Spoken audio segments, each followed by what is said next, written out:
Welcome to the Media Show on the Pod TV Network. I'm Nick Pellavito. I'll be your moderator for today's entertainment. And with that, we're going to look at, of course, to our favorite organizations, Facebook and Twitter, and also other issues that relate to the media.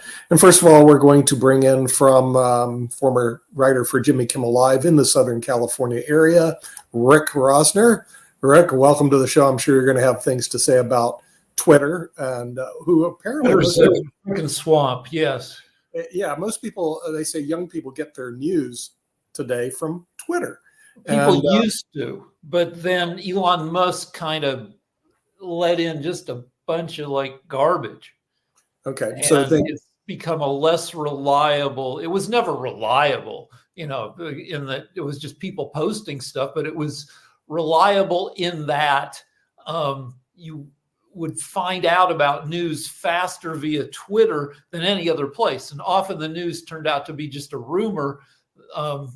But, if you wanted quick news that may not have been accurate, Twitter used to be the place. Oh, quick and not accurate. And with that, we're going to bring in somebody who's more accurate and maybe not so quick. He has over 100 years of broadcast experience, but does a great job on the World Edition. That's where I'm getting my news from, because I can't seem to get it from anywhere else. And that, of course, is Mark Lee. Mark, I don't know what you have to say about Twitter. We are broadcasting through to Twitter, so they haven't thrown us off. I'm thinking about increasing our market share on Twitter. But at the same time, my reluctance, of course, is our experience with Facebook, which I've been banned again. I get banned from Facebook. Facebook loves to ban us, as does a number of other platforms as well. Even sometimes the YouTube will get you as well. But Twitter, one of the things that I like about Twitter and that I like about Instagram is that it is, and I think Rick would agree with this, is a very quick source and everything. So the only problem with it is that you can see some great news, you can see some great information, and then you can try to find it later, and it's buried way down into that algorithm that is sometimes hard to find, and all in that space. I actually saw, it wasn't on Twitter, it was actually on Instagram and all in that space. But sometimes you'll find some things that are, for lack of a better term, they're kind of cute, but they aren't necessarily all that much great in news. I've seen some great news discussions on a platform that I've talked about, which is Clubhouse, which has entire rooms dedicated to news stories, to media, to a number of other things. But the thing that I saw, I believe it was on either Twitter or Instagram, was, and Rick, you'll get a big kick out of this, it was 3 cats that were playing Smash the fish on their platform. So they were literally trying to catch on what looked like an iPad these little floating fish and everything. And you can see that the middle cat was not playing the game all that well at all that place, where the two other cats were having a fun time. You need fun stuff in between the angry political messaging. We used to be optimistic about social media. A few years ago, there was the Egyptian Spring, the revolution there, that they said was facilitated by people being able to easily share information via social media.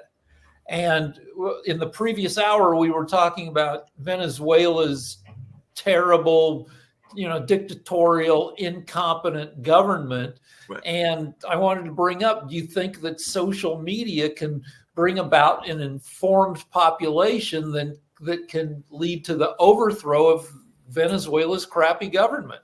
And I don't think we're that optimistic about social media doing that anymore.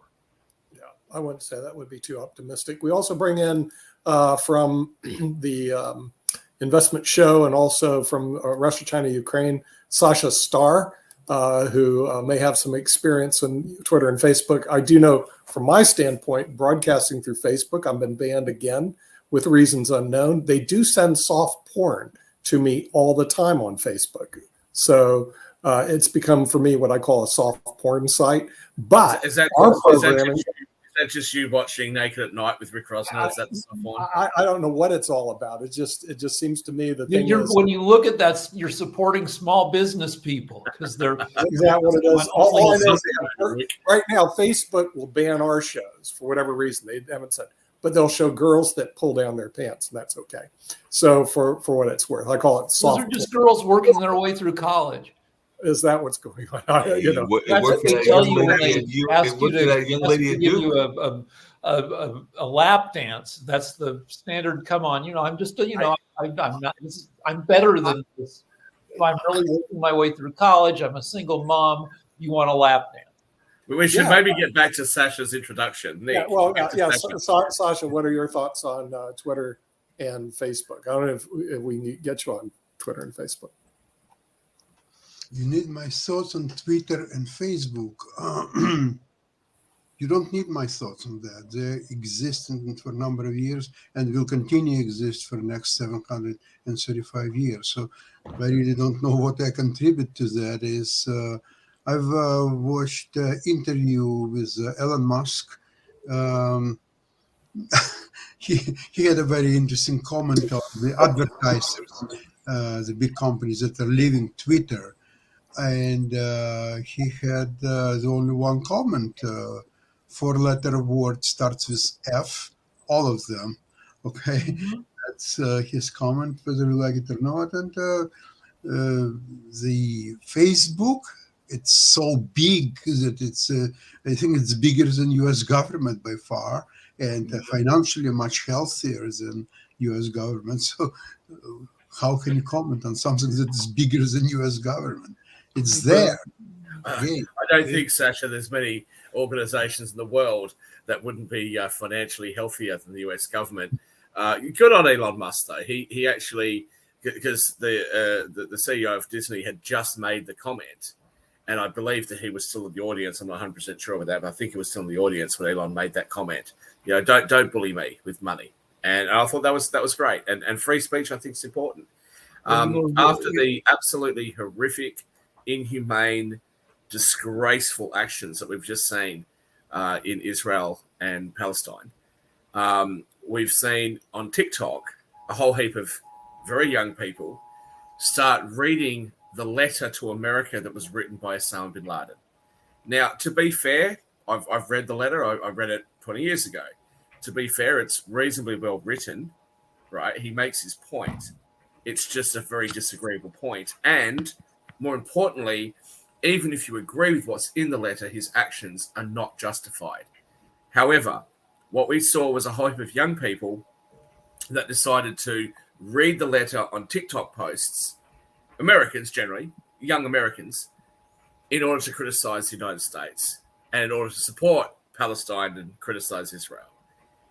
So the original newspaper in the UK that had that up on the website has taken it down so that people can't see it. Why are we doing that? People say it's misinformation, it's disinformation, etc. No, I want to see it. I've got a copy of Mein Kampf here. I've read it. It's ridiculously bad to read. It's awful, right? It doesn't read very well. It's very poorly written. But I don't want you to tell me I can't read it or I can't access it, because I want to know what the mind of an absolute madman actually is like. What we've seen is this kind of media coming down on people, censoring people, trying to get rid of things. And then they say, well, we're going to get rid of disinformation and misinformation. Well, if you read the original Brothers Grimm and their original stories, one of the stories they talk about cutting open a paraplegic's back and putting chilies next to his spine and then sewing it back together because they thought that would be a cure.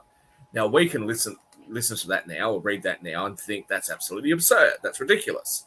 Should we today say we need to destroy every copy of that literature that's ever existed? Should we go back a couple of thousand years or 1,000 years or 500 years and say that every bit of literature that says the world is flat should be destroyed? We can't let this poison the minds of our young. No, of course not. I think we should be able to access every piece of information. And today, in the so-called information age, it seems like there is so much stuff that people can't see, can't read, and can't access, which is never what the internet was supposed to be about. Rick. So an issue is, what do you do about the people who get driven bonkers by a fire hose of misinformation? There's an issue that the left likes to bring up, which is stochastic terrorism, which is if the U.S. has 1/3 billion people, which means even if just one person in 1,000 in the U.S. is dangerously crazy. That's still 1/3 of a million people. And if you hit those people, sorry, my wife's coming in, dogs are going, but if you hit crazy people with enough hateful messaging, some of them are going to go out and shoot up a shopping mall. And if you don't give them that information, Rick, you'll have even more of them that will do even more disgraceful things.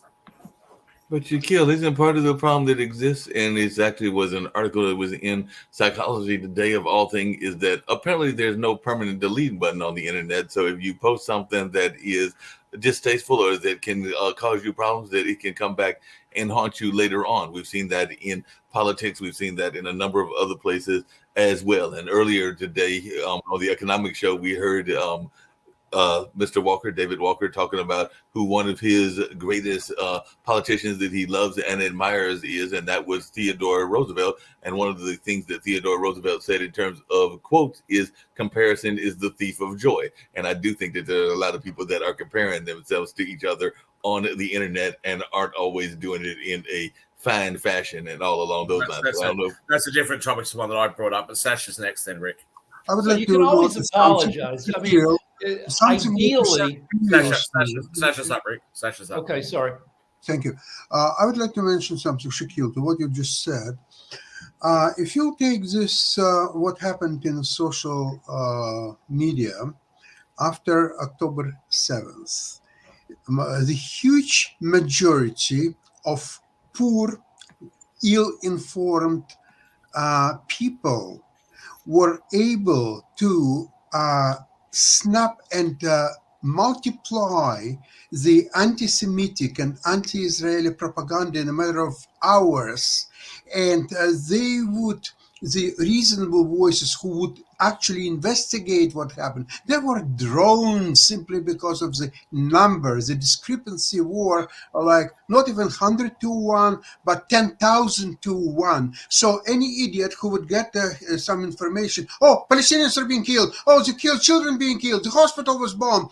They don't create their own content. All they do is press the button, send it to 30 same idiots as they are, and those idiots, they even don't read this. They press the button, and it goes to another 30 idiots. It's a geometrical progression. So if you will take a view, the earth is flat, or the earth isn't flat, there will be many, many more idiots who will immediately start pressing post, repost, and so on. And there will be probably 10,000 to 1 in very short period of time, more people who would believe in any conspiracy theory, including that Earth is flat. I know personally 2 chess grandmasters who believe that 9/11 it was a job of FBI and CIA, and they're 2 very well educated people, chess grandmasters. They're not stupid idiots, and they believe 100% that was a job. And they not to take anything away from what's happened over in Israel and other events. Sorry, Rick, I'll just quickly say this. Oh, that's fine.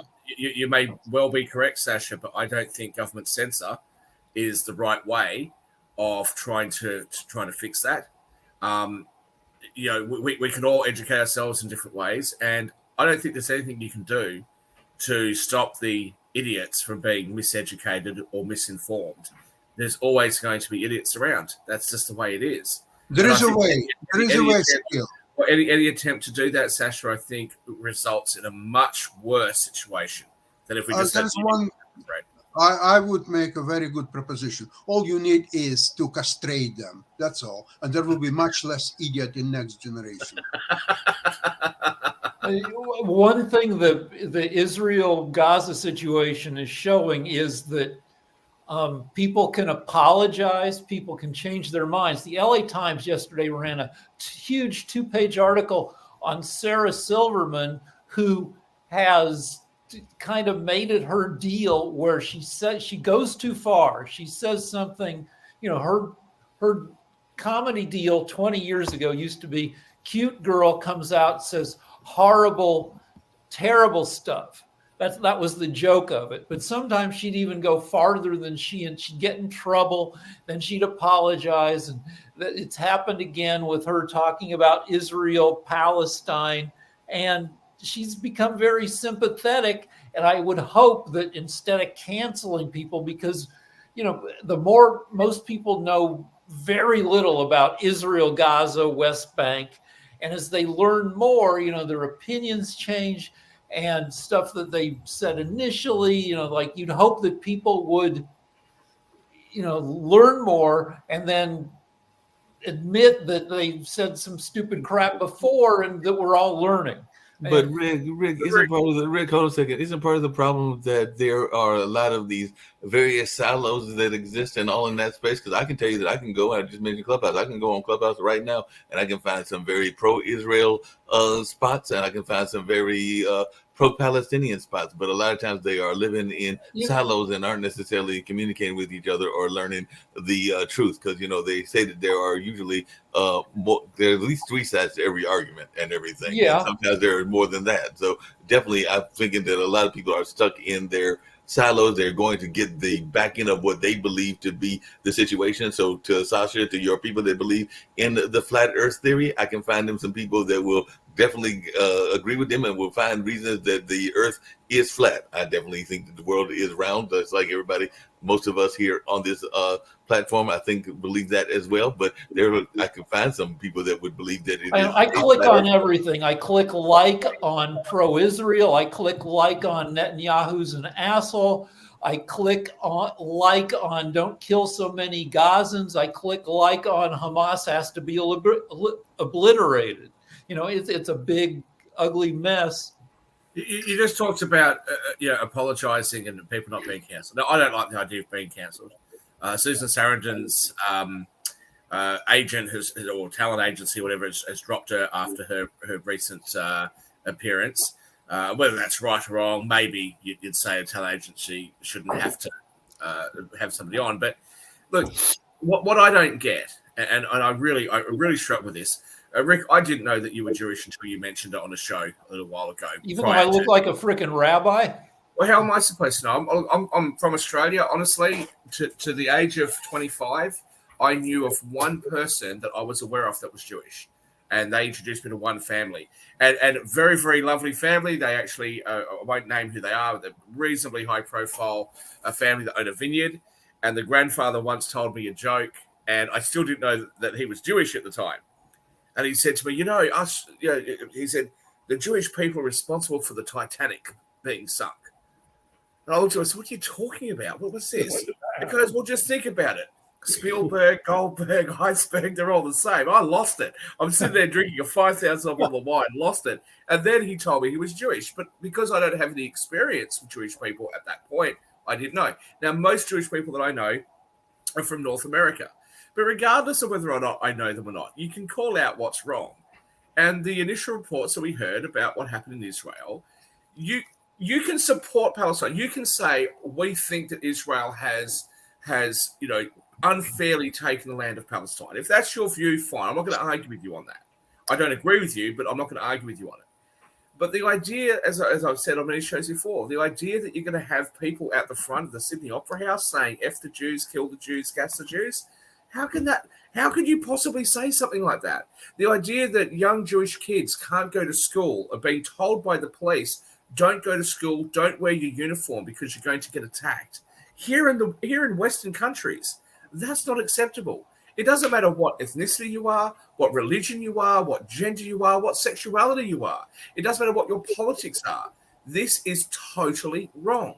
And if you can't say that, I'm not Jewish, obviously. And I come from a family which is majority Muslim, okay? Nobody in my family condones this. I don't know of a single Muslim that condones what we've seen. If you cannot call that out, there's something wrong with you. There really is. Well, like I said, just one second, but I happen to think that I would prefer to know who those people are that carry on like that way so I know not to associate with them than to have them cancelled and have them go underground. And the fact that some hedge fund managers have said at university campuses in the US, let me have those names because they'll never get a job with us. I don't like the idea of cancel culture, but what I will say is don't cancel them. They can't work for us. You go set up your own hedge fund, buddy, and see how you go.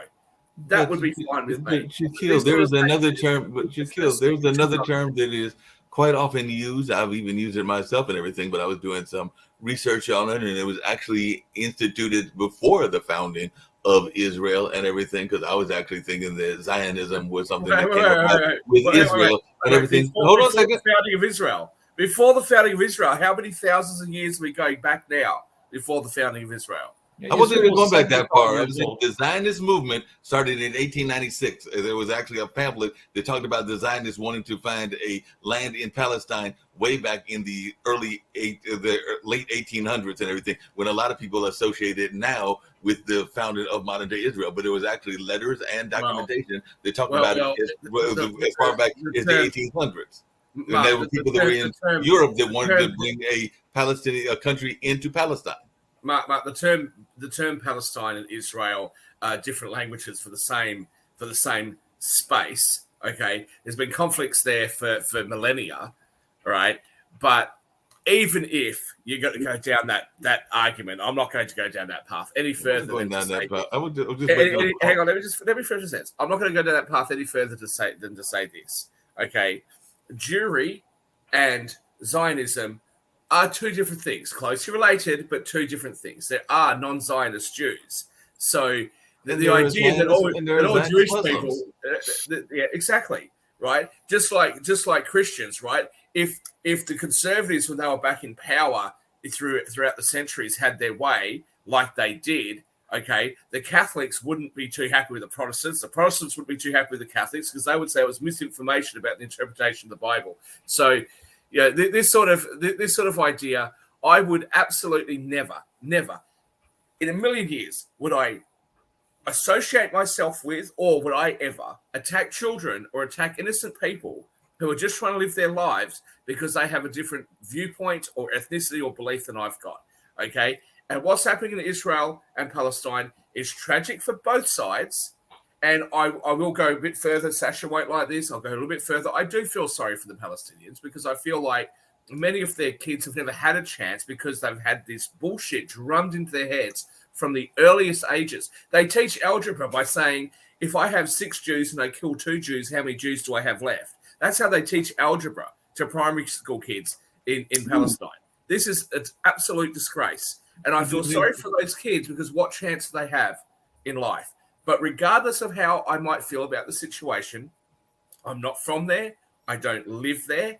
And I would absolutely never, ever, ever, ever attack somebody in a Western country who has absolutely nothing to do with it. But Shaquille, where did you get that information about that school system? I don't live there either, but I do know that there's some people that don't necessarily teach their kids in that particular way and everything.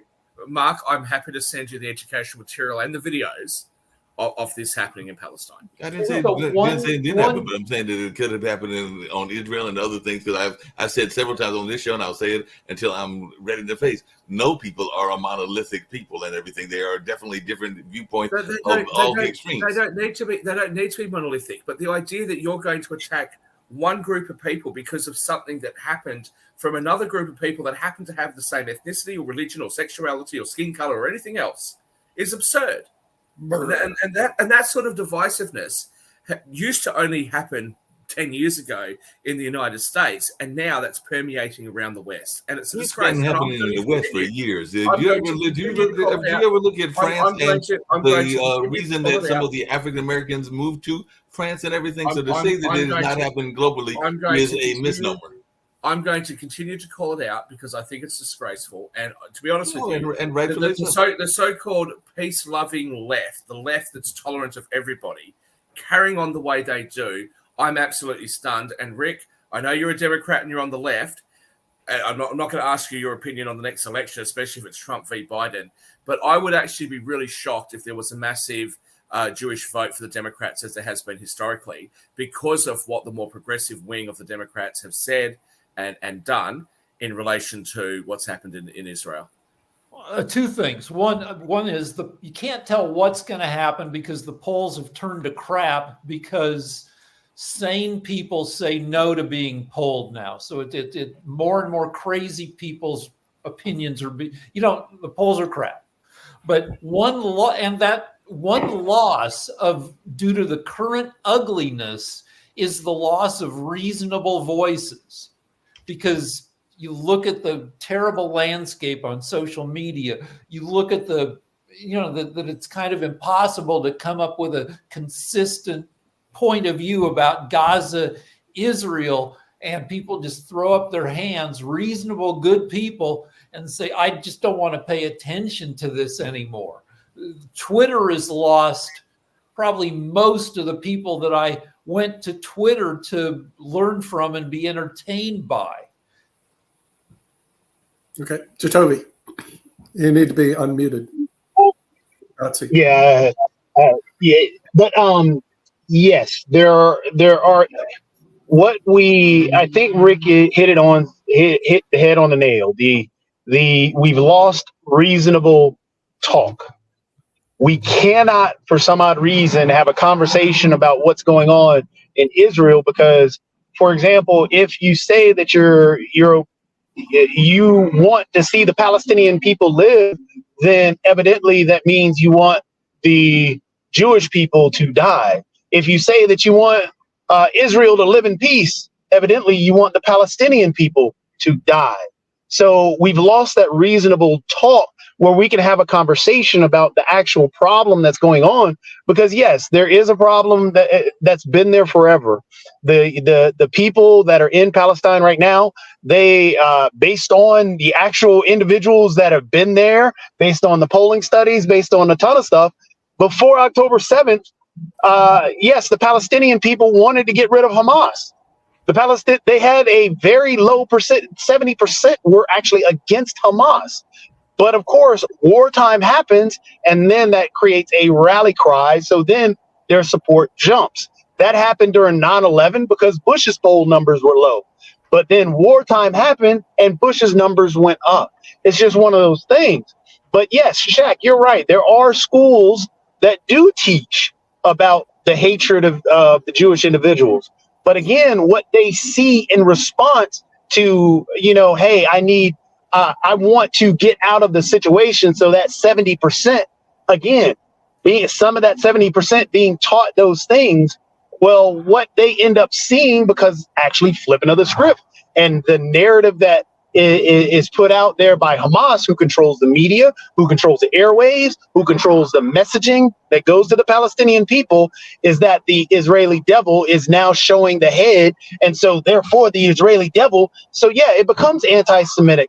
And it becomes hard for those Palestinians to support the people that are bombing them. So it is a very complex situation that we aren't involved in, but we have to be empathetic and at least try and understand not only what's going on in Israel and how they're being affected and how we can help the Israelis there, but also how we can help the Palestinians, because just destroying Hamas and bombing everybody isn't going to destroy the ideology that has kept Hamas in power. It only creates more individuals. Americans don't have much appetite for complexity of issues. The same way that we like junk food, we like junk news. Okay, yes, completely agree.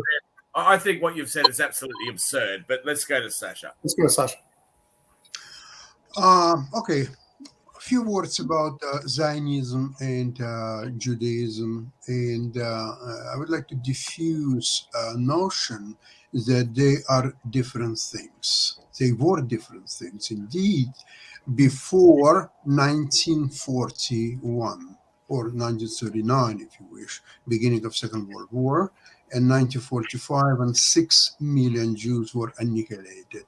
When today's population of world Jews is 15 million people, and in 1939 it was 18 million people. It's the only nation in the world population today is less than it was 75, 80 years ago. Now, Zionism, when it reappeared on the world stage in about the end of 19th century, the first half of 20th century, there was a message that although Jews are dispersed all over the world in any continent and any country, idea appeared, although there were always Jews in Palestine throughout centuries, if not millenniums. But okay, so those Jews living there, okay, fine, good luck. Now those Jews living in Europe and United States, they're emancipated, they're cultured, they're scientists and musicians and so on. So let them be there. Fine, everybody's happy. Now, what's happened as a result of Holocaust? The idea of Zionism, the old Jews have to have their home in their historical land, became the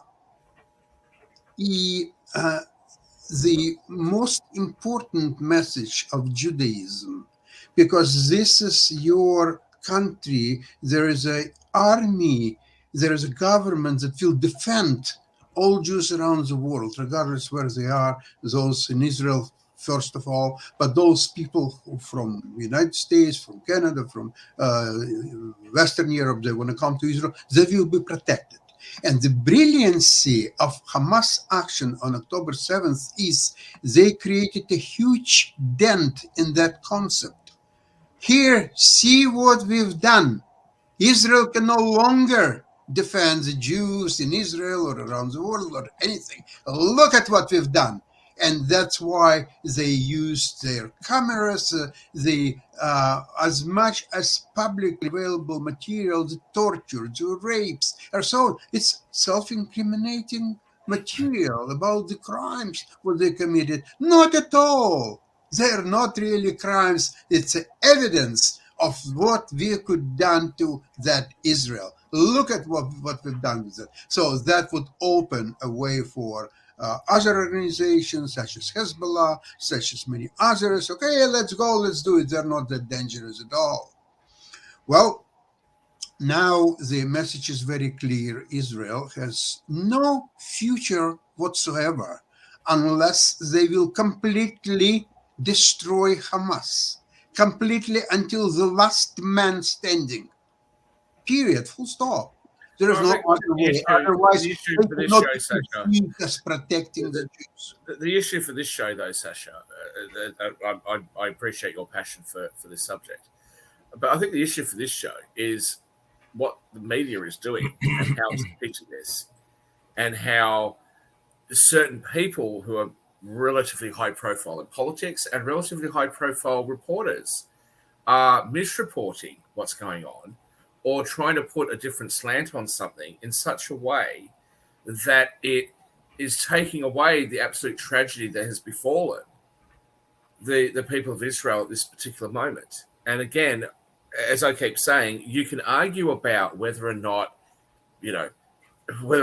Zionism should be there, whether or not all Jewish people are Zionists or they're not Zionists. I grant what you've said. I don't agree that all Jewish people are Zionists. I think the majority of them do agree that Israel should exist and that the Jewish people should have a state. But all these arguments about whether Palestine has been encroached on unfairly or whatever, I don't understand. I've said this on quite a few shows now. I don't understand why there is such a great passion in the West at the moment where high school kids are out there protesting over something that they know nothing about.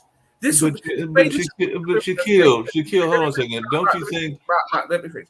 This would be the equivalent of me protesting in Australia because California said it wanted to be a republic, and me taking a position on whether or not California should be a republic or not. I'm not American. I don't live there. I'm not from there. And all of a sudden, I'm going to start protesting on the streets out the front of Parliament House in Australia. It just makes no sense. Hold on a second, Shaquille. Hold on a second. Hold on a second, everybody. Shaquille, to your point and everything, as one that was going to school in the 70s and college in the 80s, I can tell you that there are a number of people that see injustice wherever that injustice is, and they identify with what they feel is an injustice, and they protest. There were a number of people that protested. Hold on a second. There were a number of people that protested against South Africa and apartheid in the 80s and the 70s. There were a number of people that protested against things that were going on in India and Pakistan. So there have been a number of people that didn't live in those countries, but they felt that they could identify with the things that were going on, and they could identify with the fact that they were feeling oppressed as well. So there was let me say two things being united and everything. That's been going on since like before. Let me say two things in response to you. One, okay, you can see prejudice wherever you want to see it, especially the left of America, who wants to see prejudice everywhere. But let me ask you a question. Those people that wanted to protest and carry on about apartheid, yeah, I think they were absolutely correct in their wanting to end apartheid in South Africa. But let me just ask you this. Where are they now that the situation's reversed? Where are they now when the leader of the EFF comes out at rallies and says, F the Boer is white man, F the Boer, kill the farmer? Where are they now? Are they calling it out now? Because I haven't seen anything in Western media about that. Okay. Well, I mean, part of that is what we just talked about in the media.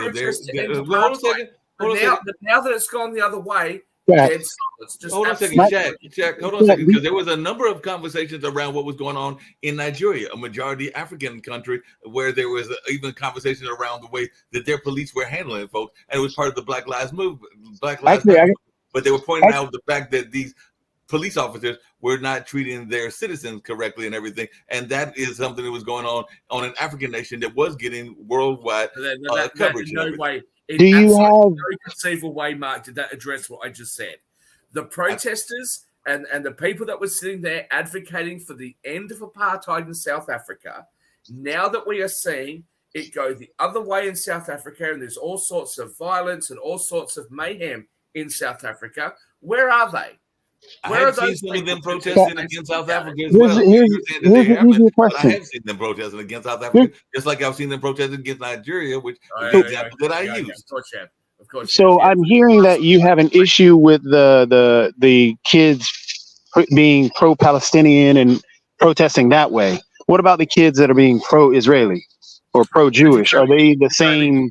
I've gone to some effort to say I don't have an issue with anybody advocating that Palestine has been unfairly encroached on by Israel. I don't agree with that position, but if that is the position that somebody has... I'm just going off your protest comment.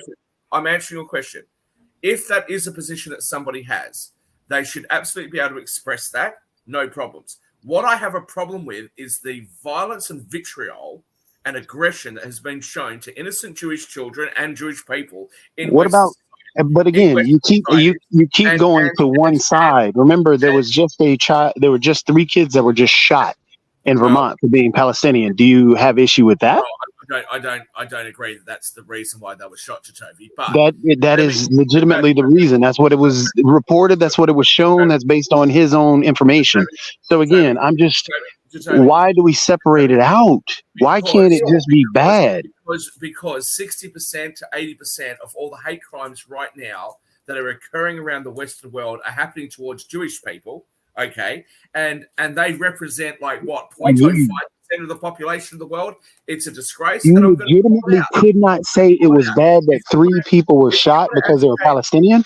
If you want to advocate for Palestine having more sovereignty, that's I'm just saying, why can't it all be bad? Why can't we just agree that anti-Semitism and anti-Muslim and anti-Palestinian is bad? I'm not going to agree with you, Jacoby, because I think you're a moron. But so you are for the hatred towards the Palestinian people, and you are for. When did I say that? Then why can't you just agree? You cannot agree.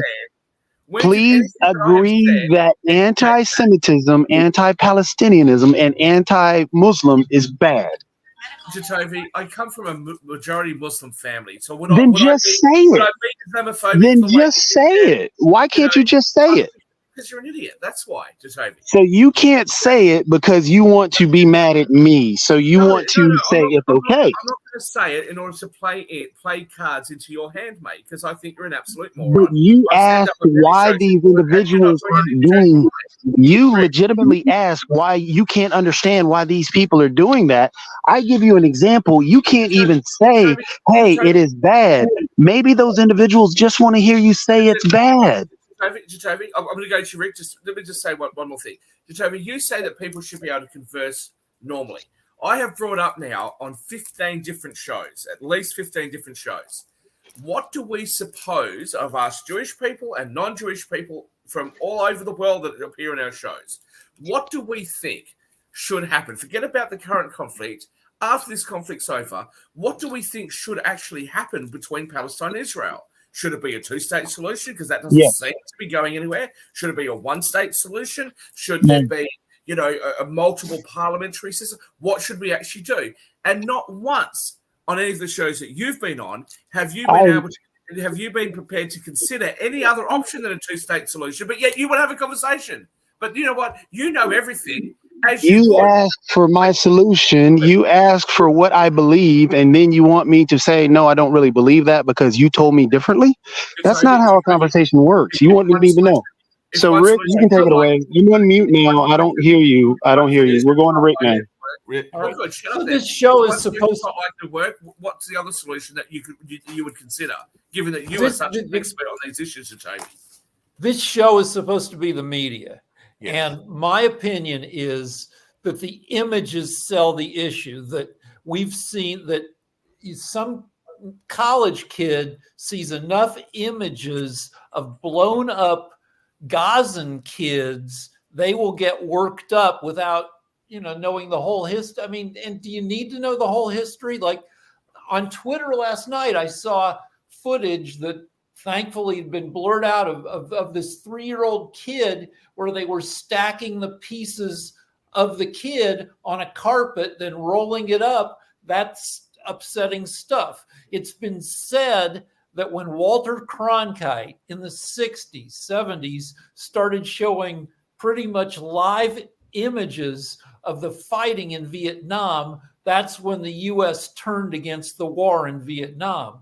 Images are persuasive, even when people don't know a whole lot. Hey, Rick, to your point and everything, exactly. really quickly, Rick, to your point, one of the incidences that definitely shifted the war in Vietnam was that brutal slaying that took place. I think it was a young man that was shot that was shown on the news. And the guy getting his head blown right. out.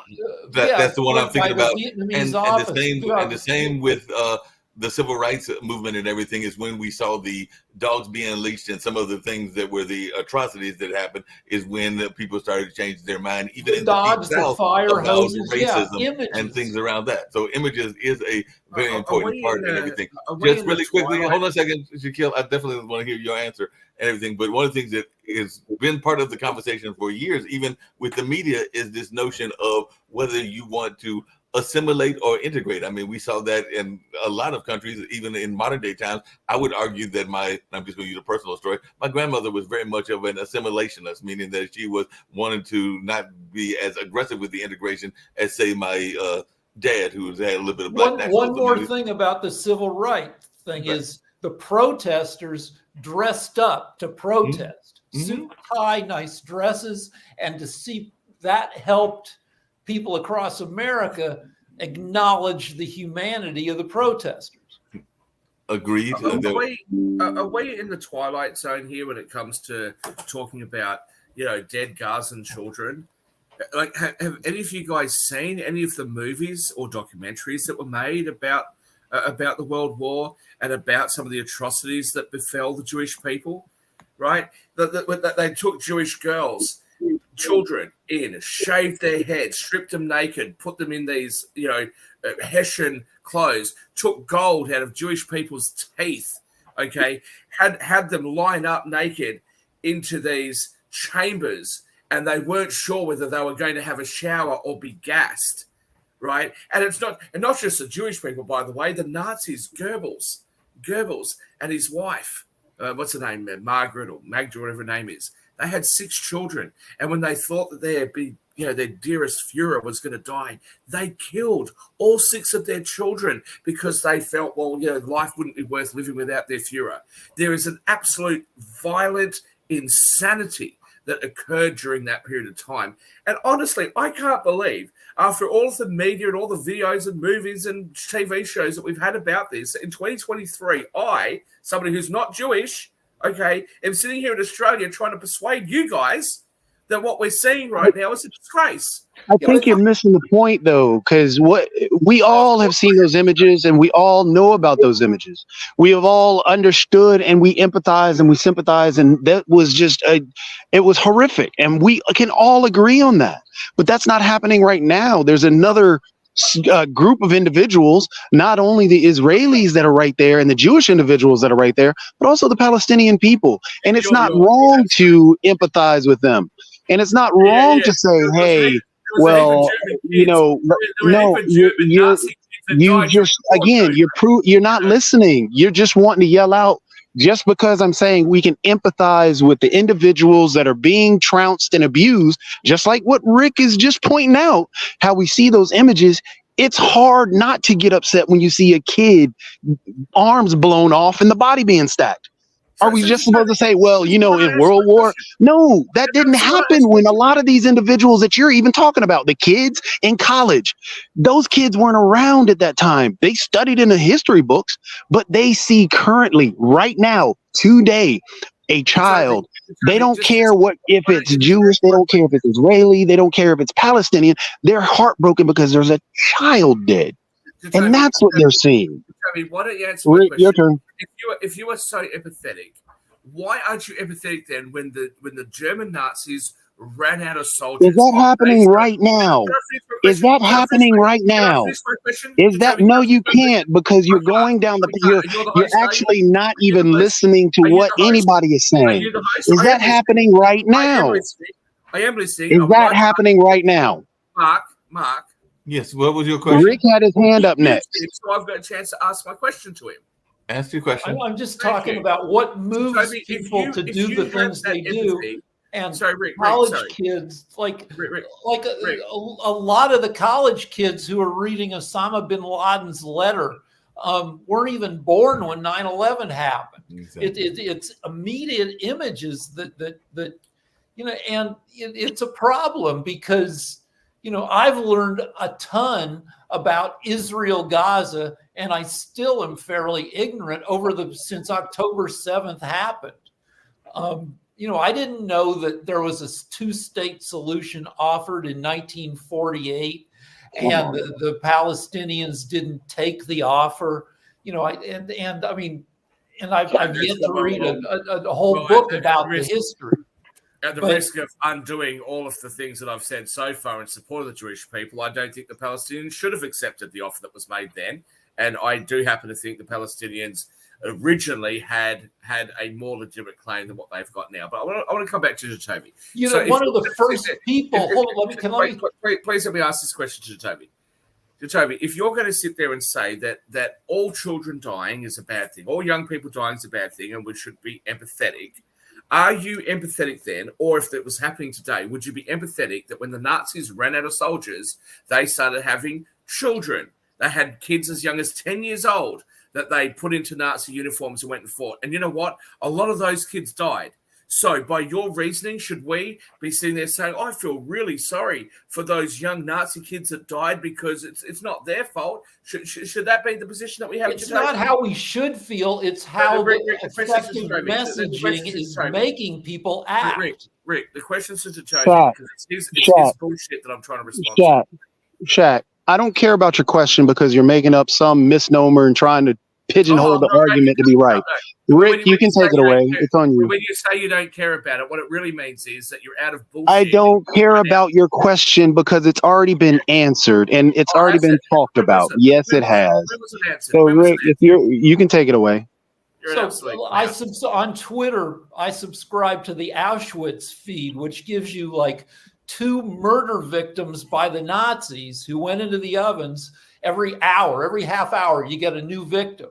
And so I'm well aware, and I'm constantly aware, but I'm still aware of the persuasive power of the blown up kids. And yeah, there's a certain amount of bullshit in it. I mean, the kids are dead and blown up, but Hamas is effectively messaging using these images. And I'll admit a horrible, horrible thing in my thinking.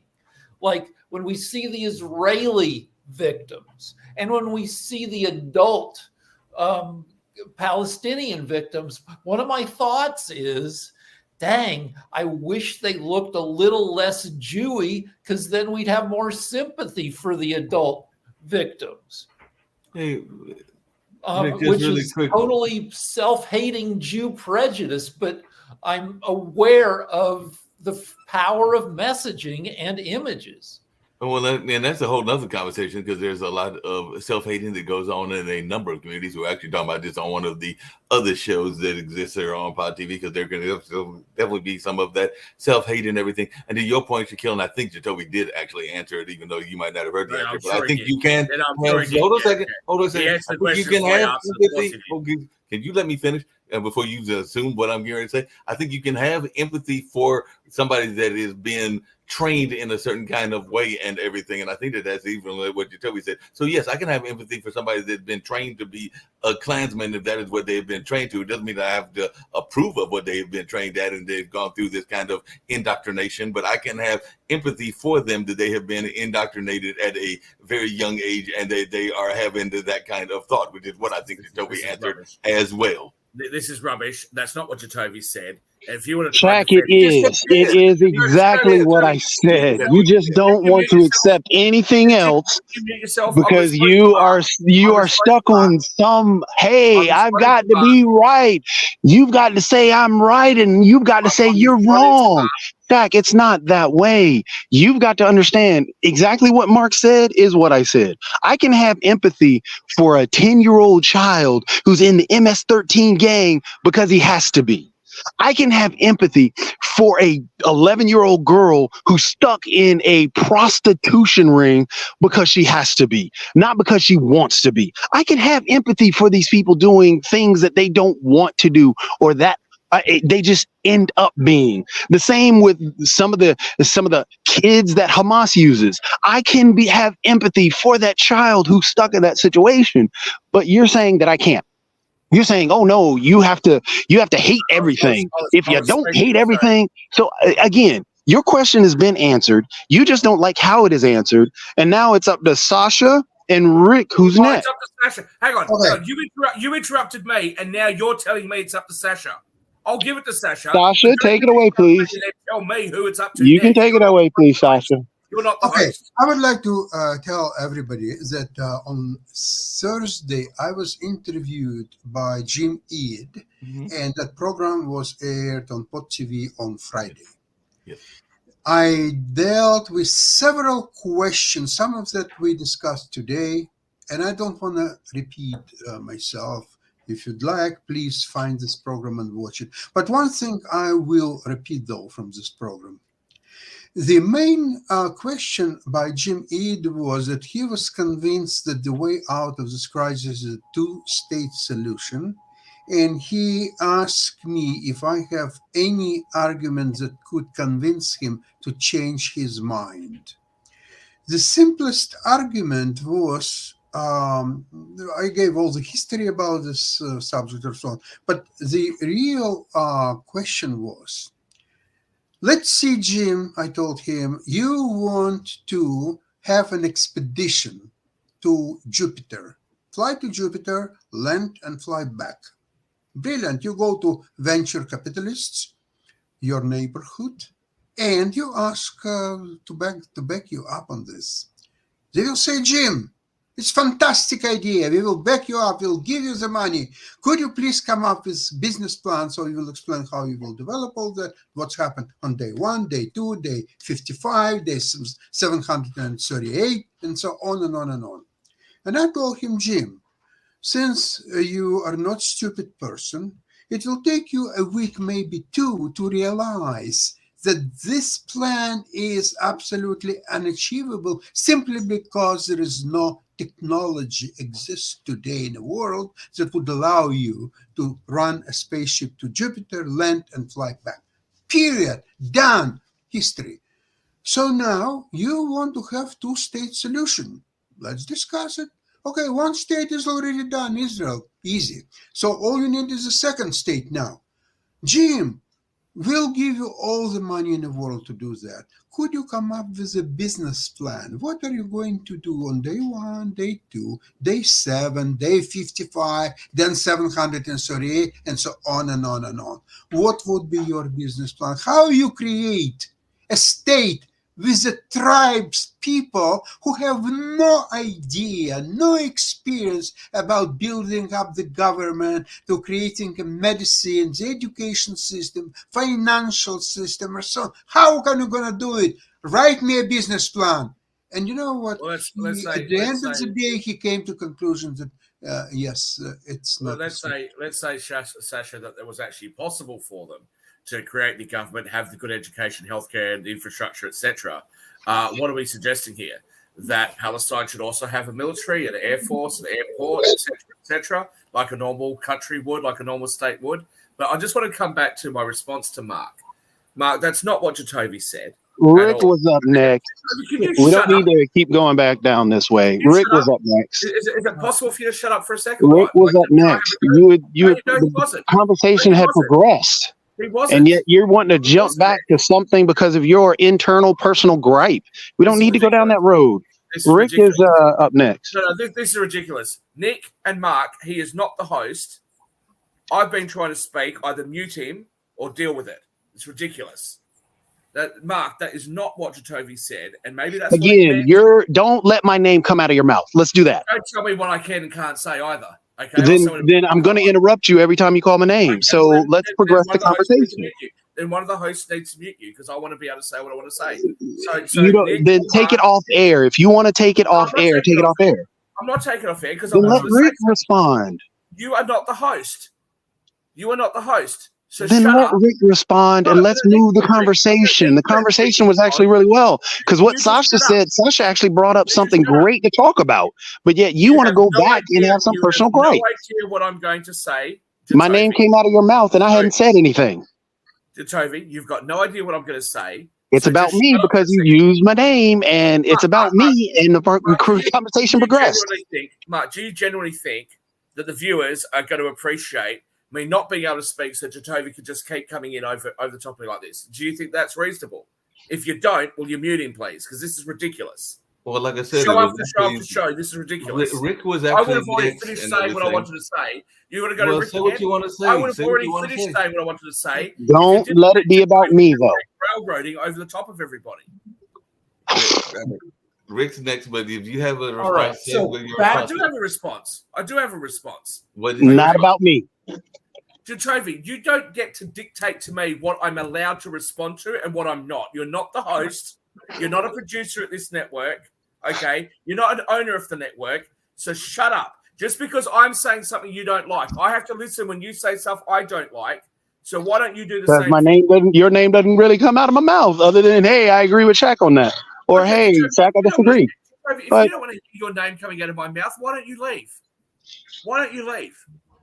Because I've got Rick is up next. Rick is up next. My comment was a response to Mark, not to you. Mark about me. Wow, that's smart. We'll just keep doing this in order for me not to be able to say what I want to say then, Jacoby. I was waiting for you to say what you have to say. No, Mark, you're a producer. You're a producer. If you're allowing this, say what you're going to say. Well, I keep trying to, and he keeps coming in over the top of me. So what are you going to do? Are you going to mute him and let me speak or not? Shaquille, just go ahead and say what you got to say. Let me talk more about the power of images. Thank you very much.